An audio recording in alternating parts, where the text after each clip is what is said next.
Basta bro, paano pag nakita ni Krista yung mga galawan mo bro, ano masabi mo? Malaki po sa kanya kasi hindi ako ganun kagaling kumanta eh. Oo, yan pagbalik ka mo sa kanya, pagpasampulin ka ni Krista, sampul ka agad bro. Sayo ka kaagad bro.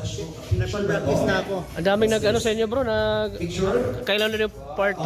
Kailan na yung ano, daming talagang gamit na yung chemistry niya bro. Gamit na yung chemistry niya bro. Grabe na yung chemistry niya bro. Kinikilig sila, dami. Sana totoo nito ni Kuya Rab, no?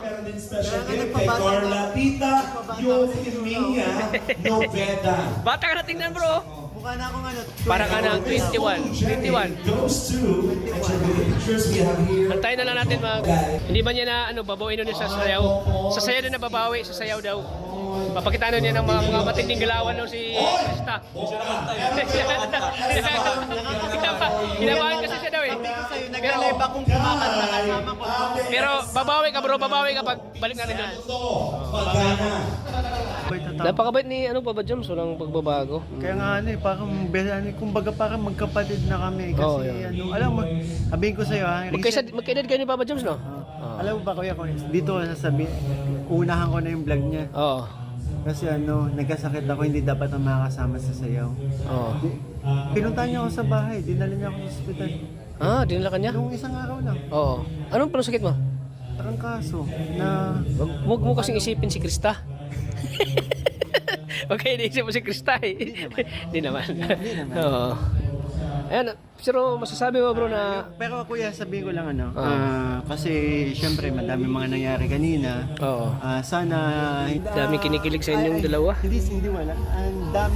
Ang daming mga comments na sobrang natuwa po ako. Oo, natuwa. Ang daming Natuwa sila. Sa totoo lang, hindi naman talaga, kumbaga, wala sa plano, di ba? Oo, wala sa plano yun. Bigla nilang naisip na what if we love team na lang daw kami. Oo. So, may mga kinilig. Oo, dami kinilig.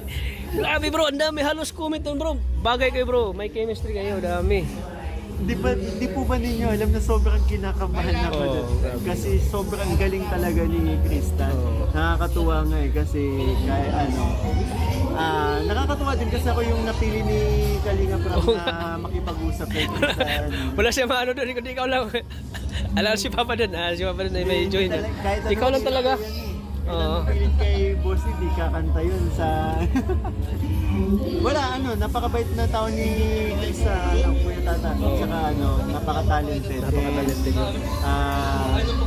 Lagi lang siya magdasal na sana maraming sumuporta sa kanya, sana maraming blessings na dumating sa kanya, sana may makatulong sa pag-aaral. Siyempre, pag matuloy itong My Chris, maraming, siyempre, makakatulong sa pag-aaral ni Krista. Bro, inano ko na, pinipurot ka ng My Chris. Anong pagkakilala mo sa kanya? Mabait na bata.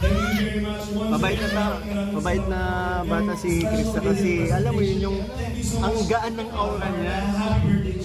Parang hindi siya yung tipo ng tao hindi mahirap hindi mahirap usapin. Tsaka palangiti. Palangiti. Elias TV.